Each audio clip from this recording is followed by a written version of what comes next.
பேச இருக்க தலைப்பு என்ன அப்படின்னா பக்திமான் மாமியார்கள் விசஸ் பதரும் மருமகள்கள். அப்படியா? என்னங்க அது ஜாலியா இருக்குது. நல்லா பண்ண மாட்டீங்க. என்னெல்லாம் பக்திங்க பேர்ல பண்றது, பெரிய அட்டகாசம் பண்றாங்க. என்னால தாங்கிக்கவே முடியல. ஐயோ நீங்க படுத்துற நிமிஷம்னால தாங்க முடியலையே. கார்ப்பரேட் மாம் வந்து நானு கார்ப்பரேட் மாம். என்னடி சொல்ற? நீ என்ன சொல்ற? பிரச்சனை பேபி எந்திரிச்சிருங்கிறதா இல்ல நீங்க எந்திரிக்க வேண்டியிருக்கிறதா? ரெண்டுமே தான். அதாவது உங்களோட வேலையை ஷேர் பண்ணிக்கல அப்படிங்கிறது பிரச்சனையா இல்ல பூஜை பண்றது பிரச்சனையா? மாட்னாடா மானஸ்த. அவங்க வந்து குக் பண்ண போயிருவாங்க. ஆக்சுவலா நான் குக் பண்ண மாட்டேன், அவங்க தான் குக் பண்ணுவாங்க. You are really a God gifted child. காலைல 6 மணிக்கு இருந்துச்சு அவங்க சமைச்சிடுறாங்களா, ஆனாலும் அவங்க பூஜை பண்றது நமக்கு கடுப்பா இருக்கான். ஒத்த ரோசா பிள்ளைய ரொம்ப அற்புதமா வளர்த்திருக்கமா நீ. மேபி 9:30 மேல எந்திரிப்பாங்க. மேபி மதியம் 1 மணி வரைக்கும் ஆகும் போலயே. எப்படி சார் இவ்வளவு கரெக்டா சொல்றீங்க? எப்படி? அது பார்த்தாலே தெரியுது சார். இங்க எந்திரிச்சிட்டோம்னா நாங்களும் சேர்ந்து கேட்போம். எந்திரிச்சோம்னா நம்ம எந்திரிக்க 9 மணி ஆயிடுதம்மா, அதுக்கப்புறம் என்னமா கேட்கறது? அதுக்கு மௌன விரதம் இருப்பாங்க.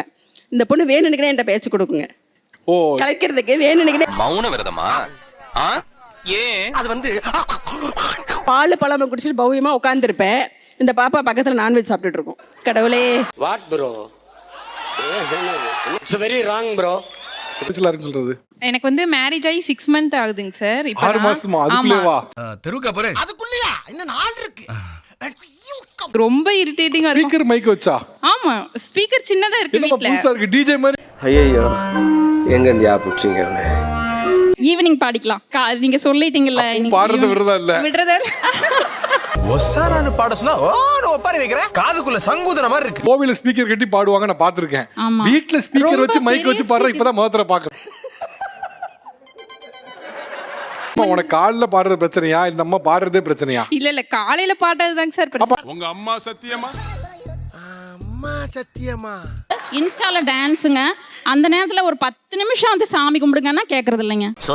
சொல்லவான்னா எல்லாத்தையும் சொல்லிட்டியே. மதுரையில வளர்ந்த பொண்ணுங்க சார். நான் நான்வெஜ் ஒரு மதுரை பொண்ணு நான்வெஜ்ல இருந்து வெஜ்ஜா மாத்த எவ்வளவு பெரிய பாவம். அப்ப நான் பட்ட வேதனை இருக்கே, அந்த வேதனை இருந்த டைம்ல சாப்பிடாதீங்க அப்படிதான் சொல்றோம். செவ்வாய் வெள்ளி நீங்க தானே வரதும்.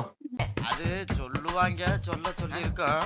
வெள்ளிக்கிழமை செவ்வாய்க்கிழமை விருப்பப்பட்டனாலும் தர முடியும், அவங்க விருப்பப்பட்டாலும் தர முடியும். அதையும் ஆஹா என் வயித்துல பீர வாத்தியம்மா பீர வாத்தியே.